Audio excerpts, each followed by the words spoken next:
जय हिंद दोस्तों, study engine official में आपका स्वागत है।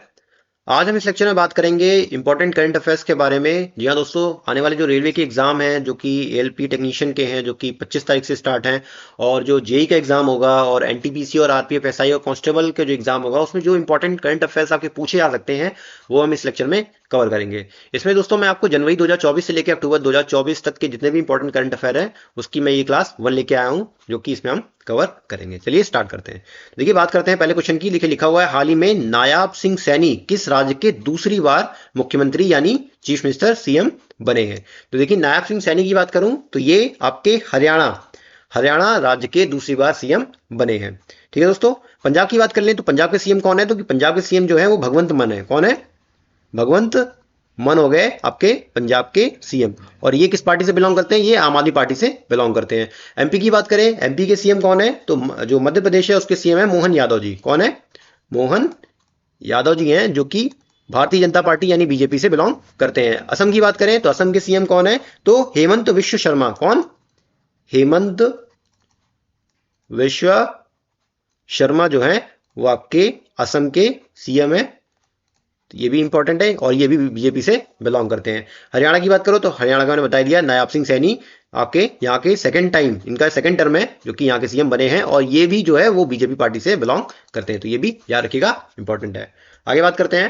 देखिए अगला क्वेश्चन लिखा हुआ है, प्रतिवर्ष दुनिया भर में विश्व खाद्य दिवस यानी वर्ल्ड फूड डे, कौन सा वर्ल्ड फूड डे कब मनाया जाता है? तो वर्ल्ड फूड डे की बात करें तो वर्ल्ड फूड डे जो मनाया जाता है आपका वो 16 अक्टूबर को मनाया जाता है। कब मनाया जाता है? 16 अक्टूबर को मनाया जाता है।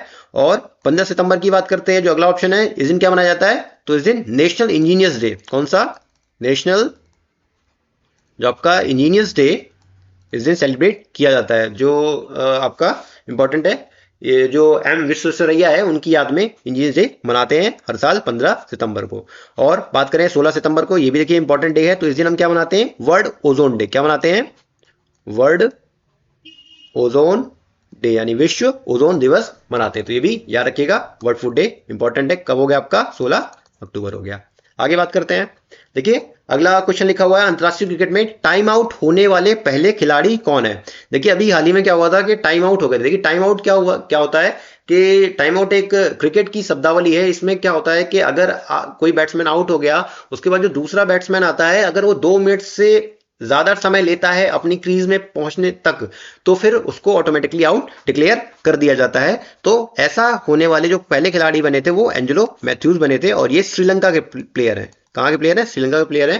देखिए श्रीलंका और बांग्लादेश का मैच चल रहा था। श्रीलंका और बांग्लादेश का मैच चल रहा था। तो उसी दौरान क्या हुआ कि एक खिलाड़ी आउट हुआ, उसकी जगह एंजेलो मैथ्यूज बैटिंग करने को आए, लेकिन ये क्रीज तक नहीं पहुंच पाए। इनका कुछ हेलमेट में इनकी दिक्कत हो गई थी, तो इन्होंने दूसरा हेलमेट मंगाया। और उसी दौरान क्या हुआ कि जो साकिब अल हसन है जो कि बांग्लादेश के प्लेयर हैं, तो उन्होंने एम्पायर से अपील कर दी कि ये टाइम आउट हो चुके हैं और ये क्रीज के अंदर नहीं आ पाए हैं, तो ये इनको 2 मिनट के अंदर इनको आउट दे दिया गया। तो ये ऐसा टाइम आउट होने वाले पहले खिलाड़ी बन गए हैं। तो ये नाम इंपॉर्टेंट है, एंजेलो मैथ्यूज श्रीलंका के प्लेयर हैं, तो इसको भी याद रखिएगा। आगे बात करते हैं। देखिए अगला क्वेश्चन है, आईपीएल 2024 का खिताब कोलकाता नाइट राइडर्स ने जीता। नाइट राइडर्स यानी केकेआर ने जीत लिया इस बार 2024 का खिताब। कोलकाता नाइट राइडर्स ने कुल कितनी बार खिताब जीता है?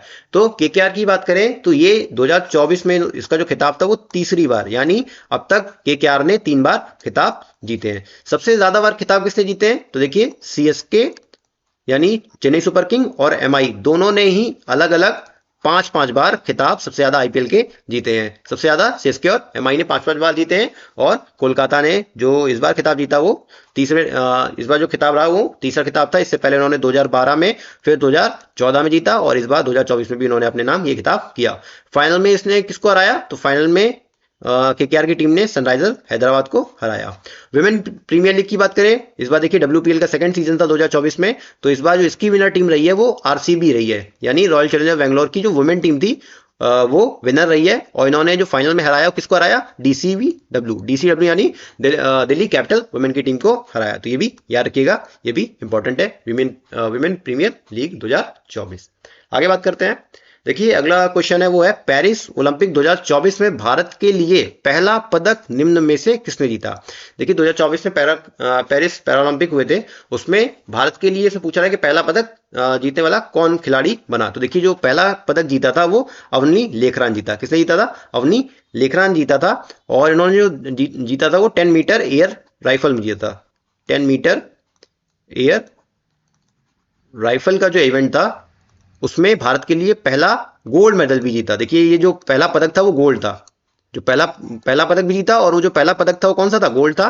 तो ये भी इंपॉर्टेंट है, इसको याद रखिएगा। और ये जो अवनी लेखरा जी हैं वो एयर राइफल से जो इनका स्पोर्ट्स है वो राइफलिंग करती हैं। तो ये याद रखिएगा कि 10 मीटर एयर राइफल इवेंट जो होता है उसमें यानी शूटिंग में इन्होंने पहला मेडल भारत को दिलाया था। ये भी इंपॉर्टेंट है।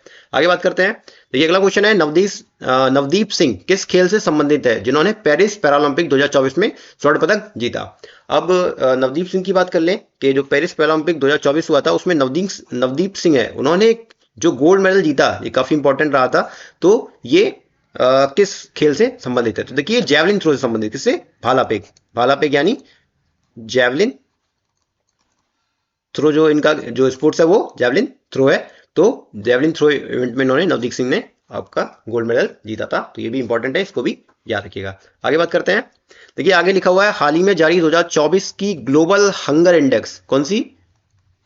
ग्लोबल हंगर इंडेक्स यानी जो भुखमरी की ग्लोबल भुखमरी जो सूचकांक है जो 2024 का, उसमें भारत की रैंकिंग क्या रही है, मतलब उसमें भारत का स्थान क्या रहा है। तो ये इंपॉर्टेंट क्वेश्चन है। तो इसमें जो भारत की रैंकिंग रही है वो 105 रही है, इसको भी याद रखिएगा, ये भी इंपॉर्टेंट क्वेश्चन बन जाता है। उसके बाद देखिए 126 जो रैंकिंग लिखी हुई है ये वो वर्ल्ड हैप्पीनेस रिपोर्ट में भारत की रैंकिंग रही है। किसमें रही है ये? वर्ल्ड हैप्पीनेस इंडेक्स 2024 जो आई थी उसमें इंडिया की जो रैंक रही है वो 126 रही है। और 159 की बात करें तो 159 की जो रैंकिंग रही है वो वर्ल्ड प्रेस फ्रीडम इंडेक्स। किसमें? वर्ल्ड प्रेस फ्रीडम इंडेक्स 2024 जो जारी किया गया था उसमें जो भारत की रैंकिंग रही है वो 159 रही है। तो ये भी याद किया। तो ग्लोबल हंगर की बात करें तो ग्लोबल हंगर आपका 105 रैंकिंग इंडिया की रही है। तो ये तीनों रैंकिंग इंपॉर्टेंट है, इसको याद रखिएगा। आगे बात करते हैं। देखिए अगला जो क्वेश्चन है वो लिखा है हाल ही में कौन सशस्त्र सीमा बल यानी एसएसबी फुल फॉर्म क्या हो गया? सशस्त्र सीमा बल के नए महानिदेशक यानी डीजी डायरेक्टर ऑफ जनरल नियुक्त हुए हैं। तो इनमें से कौन जो है वो नए डीजी बने हैं एसएसबी के? तो देखिए जो इनकी जो नियुक्ति हुई है वो अमृत मोहन प्रसाद जी की हुई है। किसकी? अमृत मोहन प्रसाद जी की जो नियुक्ति हुई है वो एसएसबी के नए डीजी के तौर पे हुई है। इससे पहले जो डीजी थे वो दलजीत सिंह चौधरी थे, जो कि अभी जो है वो डीजी है किसके? बीएसएफ के, डीजी ऑफ बीएसएफ यानी border security force. Border security force के जो अभी डीजी महानिदेशक है वो दलजीत सिंह चौधरी हैं, और जो अभी एसएसबी के हैं वो अमृत मोहन प्रसाद जी हैं। तो ये भी याद रखिएगा। सतीश कुमार जी की बात करें तो ये chairman of railway board, chairman of railway board. तो ये सतीश कुमार जी हैं, वो अभी क्या है? रेलवे बोर्ड के चेयरमैन। इससे पहले जया वर्मा जी थी, उनके स्थान पे अभी सतीश जी को नया चेयरमैन रेलवे बोर्ड का बनाया गया। इंपॉर्टेंट है, इसको भी याद रखिएगा। साजी केवी की बात करें तो साजी केवी जो है वो चेयरमैन ऑफ नाबार्ड, जो नाबार्ड जो बैंक है, चेयरमैन ऑफ नाबार्ड। तो ये रूरल डेवलपमेंट के लिए ये बैंक है, national bank of rural development, उसके चेयरमैन कौन है? साजी केवी जी हैं। तो ये भी याद रखिएगा। तो एसएसबी के जो हो गए महानिदेशक वो अमृत मोहन प्रसाद जी हो गए। आगे बात करते हैं। देखिए अगला लिखा हुआ है 16वें वित्त आयोग, 16वें फाइनेंस कमीशन का अध्यक्ष किसे नियुक्त किया गया? तो 16वें फाइनेंस कमीशन के जो अध्यक्ष चुने गए वो अरविंद पनगड़िया जी को चुना गया है। इंपॉर्टेंट क्वेश्चन है, ये भी याद रखिएगा। इससे पहले जो 15वें वित्त आयोग के अध्यक्ष थे वो एनके सिंह हुआ करते थे। ये 15th फाइनेंस कमीशन के ये चेयरमैन थे। और शक्तिकांत दास जी की बात करूं तो ये कौन है? अभी ये गवर्नर ऑफ आरबीआई यानी रिजर्व बैंक ऑफ इंडिया के ये गवर्नर है शक्तिकांत दास जी।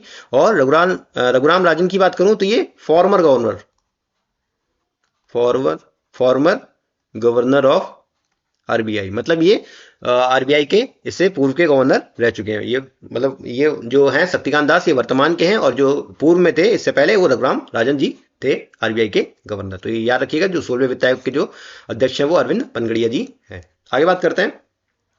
देखिए अगला क्वेश्चन लिखा हुआ है, झारखंड के नए राज्यपाल के रूप में किसे नियुक्त किया गया है। अब देखिए राज्यपाल से क्वेश्चन है, देखिए हमने सीएम का देखा था, वैसे ही राज्यपाल से क्वेश्चन इंपॉर्टेंट है, इसको भी याद रखिएगा। तो जो झारखंड के नए राज्यपाल नियुक्त किए गए हैं वो संतोष कुमार गंगवार जी को नियुक्त किया गया है, तो ये इंपॉर्टेंट है, इसको भी याद रखिएगा। रमन डेका जी की बात करें तो रमन डेका जी जो बनाए गए हैं वो छत्तीसगढ़ के नए राज्यपाल बनाए गए हैं। कहाँ के?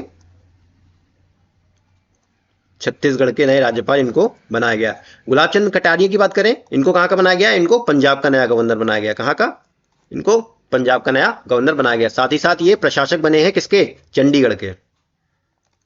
चंडीगढ़ के, देखिए चंडीगढ़ में गवर्नर नहीं होता, चंडीगढ़ में प्रशासक के तौर पे काम किया जाता है। मतलब एक जो गवर्नर होता है उसी को चंडीगढ़ में, जो हमारी यूनियन टेरिटरी है उसमें चंडीगढ़ को उसमें इनको प्रशासक के रूप में जाना जाता है। साथ ही बात करें लक्ष्मण प्रसाद आचार्य की बात करें तो इनको असम का नया गवर्नर बनाया गया। कहाँ का? असम का नया गवर्नर बनाया गया। साथ ही साथ इन पे जो एडिशनल चार्ज है, जो इनके पास एडिशनल चार्ज है वो कहाँ का है? मणिपुर का भी इनके पास एडिशनल चार्ज अभी है। मतलब ये गवर्नर तो असम के भी है, लेकिन जो अभी अतिरिक्त प्रभार ले रखा है वो मणिपुर का भी ले रखा है। तो ये भी याद रखिएगा कि झारखंड के जो नए राज्यपाल बनाए गए हैं वो संतोष कुमार गंगवार जी को बनाया गया। आगे बात करते हैं, देखिए अगला क्वेश्चन लिखा हुआ है, जापान के नए प्रधानमंत्री के रूप में किसे चुना गया है? तो जो नए पीएम जापान के बनाए गए हैं उनका नाम क्या है? Shigeru Ishiba. क्या नाम है?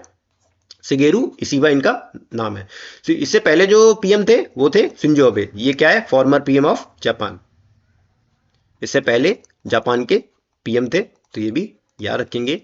नवीन राम गुलाम की बात करूं तो इनको पीएम बनाया गया है मॉरिशस का। कहां का? मॉरिशस का नया पीएम इनको बनाया गया है। गैब्रियल अट्टल की बात करूं तो इनको पीएम बनाया गया कहां का? फ्रांस का। कहां का? फ्रांस का पीएम बनाया गया, और ये यंगेस्ट पीएम है फ्रांस के, तो ये भी याद रखिए गैब्रियल अट्टल। ठीक है, आगे बात करते हैं। आगे देखिए अगला क्वेश्चन है, इथेनॉल उत्पादन में भारत का विश्व में कौन सा स्थान है? इथेनॉल प्रोडक्शन की बात करें तो भारत का जो विश्व में स्थान है वो तीसरा स्थान है। ये भी इंपॉर्टेंट क्वेश्चन है, इसको भी याद रखिएगा। आगे बात करते हैं, देखिए अगला क्वेश्चन लिखा हुआ है, महाराष्ट्र के अहमदनगर जिले का नाम का नया नाम क्या रखा गया? तो देखिए महाराष्ट्र में जिला पड़ता है अहमदनगर, इसका नाम बदल कर क्या कर दिया गया है? इनका नाम इसका नाम बदल के अहिल्याबाई जो होलकर थी, जो वहाँ की एक महारानी थी, उनके नाम पर ही अहिल्या नगर रख दिया गया है। तो ये भी याद रखिएगा, इंपॉर्टेंट हो जाता है। संभाजी नगर की बात करें, संभाजी नगर का जो अभी नया नाम संभाजी नगर रखा है वो किसका रखा गया? औरंगाबाद का। किसका? देखिए औरंगाबाद भी वहां एक डिस्ट्रिक्ट पड़ती है, तो उसका नाम नया नाम बदल के संभाजी नगर कर दिया गया है। उसके बाद और एक आपका जो अभी धाराशिव है, तो धाराशिव किसका नया नाम हो गया है? वो हो गया है उस्मानाबाद का।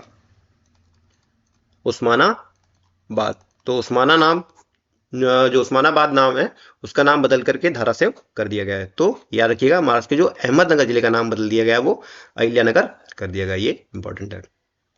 आगे बात करते हैं, देखिए अगला क्वेश्चन है, किसने अपनी आत्मकथा सोर्स कोड माई बिगनिंग लॉन्च करने की घोषणा की है? तो सोर्स कोड माई बिगनिंग जो बुक है वो किसकी ऑटोबायोग्राफी है? वो बिल गेट्स जी की ऑटोबायोग्राफी है। ये माइक्रोसॉफ्ट के चेयरमैन है, तो इसको भी याद रखिएगा कि बिल गेट्स की जो आत्मकथा है वो कौन सी है?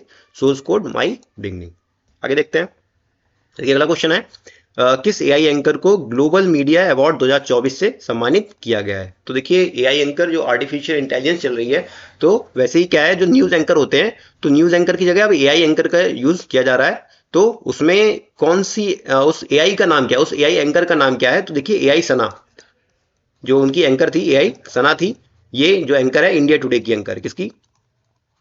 इंडिया टुडे की एआई एंकर है, उसको ग्लोबल मीडिया अवार्ड 2024 से सम्मानित किया गया। तो ये भी याद रखिएगा, इंपॉर्टेंट है एआई सना। आगे बात करते हैं, देखिए आगे लिखा हुआ है, वस्तु एवं सेवा कर दिवस यानी जीएसटी डे 2024 कब मनाया जाता है? जो जीएसटी का डे है वो कब मनाया जाता है? तो देखिए ये आपका 1 जुलाई को मनाया जाता है, ये भी इंपॉर्टेंट है, इसको भी याद रखेंगे। 22 अप्रैल की बात करें तो विश्व पृथ्वी दिवस यानी वर्ल्ड अर्थ डे भी मनाया जाता है 22 अप्रैल को। 11 जुलाई की बात करें तो world population day, world population day यानी विश्व जनसंख्या दिवस जो मनाया जाता है वो 11 जुलाई को मनाया जाता है, ये भी याद रखेंगे। आगे देखते हैं, अगले क्वेश्चन लिखा हुआ है, किस कंपनी ने फ्रीडम 125 नामक दुनिया की पहली सीएनजी मोटरसाइकिल की पेशकश की है? देखिए अभी एक नई बाइक बनाई गई है, मोटरसाइकिल बनाई गई है जो कि सीएनजी से चलेगी और उसका नाम रखा गया है फ्रीडम 125। तो ये किस कंपनी की है? तो ये जो है वो बजाज ऑटो लिमिटेड वाली कंपनी जो बजाज की कंपनी है उसने एक नई मोटर साइकिल लॉन्च की है जो कि सीएनजी बेस्ड है, यानी सीएनजी से चलेगी। तो वो याद रखिए, नाम भी याद रखिए, फ्रीडम 125 और बजाज इस कंपनी का नाम है। आगे देखते हैं। आगे देखिए लिखा हुआ है अक्टूबर 2024 में किस कंपनी को 14वीं महारत्न कंपनी में का दर्जा दिया गया। देखिए अभी तक जो महारत्न कंपनी की संख्या थी वो 13 थी। अक्टूबर 2024 में क्या हुआ कि एक 14वीं एक नई ऐड कर ली महारत्न कंपनी। उसका नाम क्या है? तो देखिए उसका नाम है HAL, यानी हिंदुस्तान एरोनॉटिकल्स लिमिटेड। तो हिंदुस्तान एरोनॉटिक्स लिमिटेड इसका नाम है, HAL। तो देखिए इसका काम बेसिकली जो हेलीकॉप्टर हो गया या एयरप्लेन हो गया या इससे रिलेटेड जो इंजन हो गए या इक्विपमेंट्स हो गए, इसको बनाना इसका काम है। तो ये अभी हाल ही में इसको ऐड किया गया है। बाकी जितने भी देखिए लिखा हुआ है Rail Vikas Nigam limited, Bharat electronics limited, BEL हो गया, RVNL हो गया, या national aluminium company limited Nalco हो गया। तो ये सब जो है वो नवरत्न कंपनी, कौन सी? नवरत्न कंपनी है। तो ये भी याद रखिएगा कि जो 14वीं महारत्न कंपनी बनी है वो HAL बनी है। ठीक है, आगे बात करते हैं। तो देखिए अगला जो क्वेश्चन लिखा हुआ आपका वो है पुस्तक why Bharat matters, why Bharat matters के लेखक कौन है? तो ये देखिए एक बुक है, इंपॉर्टेंट बुक है, याद रखिएगा इसको। वाई भारत मैटर्स के जो लेखक है वो है सुब्रमण्यम जयशंकर। कौन? S जयशंकर या सुब्रमण्यम जयशंकर। ये मिनिस्टर ऑफ एक्सटर्नल अफेयर हैं, हमारे जो भारत के जो विदेश मंत्री हैं वो S जयशंकर जी हैं। उनकी किताब का नाम है वाई भारत मैटर्स। इनकी उन्होंने हाल ही में लॉन्चिंग दुबई में इसको लॉन्च भी किया था। तो ये भी याद रखिएगा, इंपॉर्टेंट क्वेश्चन है। आगे बात करते हैं। देखिए अगला क्वेश्चन है हमारा 2024 में फ्रेंच ओपन टेनिस टूर्नामेंट का पुरुष एकल खिताब किसने जीता? तो देखिए 2024 में जो फ्रेंच ओपन हुआ था, फ्रेंच ओपन जो हुआ था उसमें मेंस सिंगल्स का टाइटल पूछ रहा है। मेंस सिंगल जो टाइटल है वो किसने जीता? तो इसकी बात करें तो किसने जीता? कार्लोस अल्कराज ने जीता। किसने जीता? कार्लोस अल्कराज ने जीता मेंस सिंगल का टाइटल। और देखिए 4 ग्रैंड स्लैम होते हैं। जो सबसे पहला होता है वो ऑस्ट्रेलियन होता है, उसके बाद आपका फ्रेंच होता है, और उसके बाद विंबलडन होता है आपका, और जो सबसे लास्ट में होता है वो US ओपन होता है। तो देखिए टेनिस के 4 टूर्नामेंट होते हैं। जो सबसे पहला ऑस्ट्रेलिया होता है, फिर फ्रेंच होता है, फिर विंबलडन होता है, और ये US होता है। ये साल के क्रम है, मतलब जो साल का स्टार्टिंग होगा, जो ईयर की स्टार्टिंग होगी वो ऑस्ट्रेलिया ओपन से होगी, और ईयर का जो एंड होगा वो US ओपन से होगा। तो जो आपका फ्रेंच है और विंबलडन है, ये जो खिताब जो जीते हैं वो कार्लोस अल्कराज ने जीते हैं। किसने? कार्लोस अल्कराज ने जीते हुए हैं। और जो आपका ऑस्ट्रेलिया ओपन है और US ओपन है, ये जैनिक सिनर ने जीता है। किसने? इटली खिलाड़ी है जैनिक सिनर। तो इन्होंने जो खिताब जीते हैं, ये पहला और लास्ट वाला जो खिताब है वो जैनिक सिनर ने जीता हुआ है। तो देखिए दोस्तों ये भी याद रखेंगे। तो पहला ऑस्ट्रेलिया और US ओपन जो हो गया वो जैनिक सिनर ने जीता है, और फ्रेंच ओपन और विंबलडन जो है वो कार्लोस अल्कराज ने जीता है। तो इंपॉर्टेंट है, तो इसको भी याद रखिएगा। तो दोस्तों उम्मीद करता हूँ ये सेशन आपको समझ में आया होगा। देखिए जब मैंने 2018 में जब इसका प्री दिया हुआ था तो उसमें भी काफ़ी इंपॉर्टेंट जो करंट अफेयर पूछे थे उसी से रिलेटेड मैंने क्वेश्चन इसमें लेके आया हूँ। जैसे उसमें बुक्स एंड ऑथर्स काफ़ी पूछे गए थे, या जो रैंकिंग थी उसमें पूछी गई थी, तो वैसे ही रीड करके मैंने क्वेश्चन इसमें डाले हुए हैं। तो देखिए मैंने पर्सनली भी वो एग्जाम दिया था, इस वजह से मैंने उसी के पैरेलल में ही वैसा ही क्वेश्चन इसमें सेटअप किया हुआ है। तो उम्मीद करता हूँ ये सेशन आपको पसंद आया होगा, और ऐसे ही और सेशन देखने के लिए चैनल को लाइक करिएगा और सब्सक्राइब करिएगा, और आगे देखिए अगले और भी क्लासेस में आगे लेके आऊंगा, तो उसको ऐसे ही देखते रहिएगा। तब तक के लिए धन्यवाद।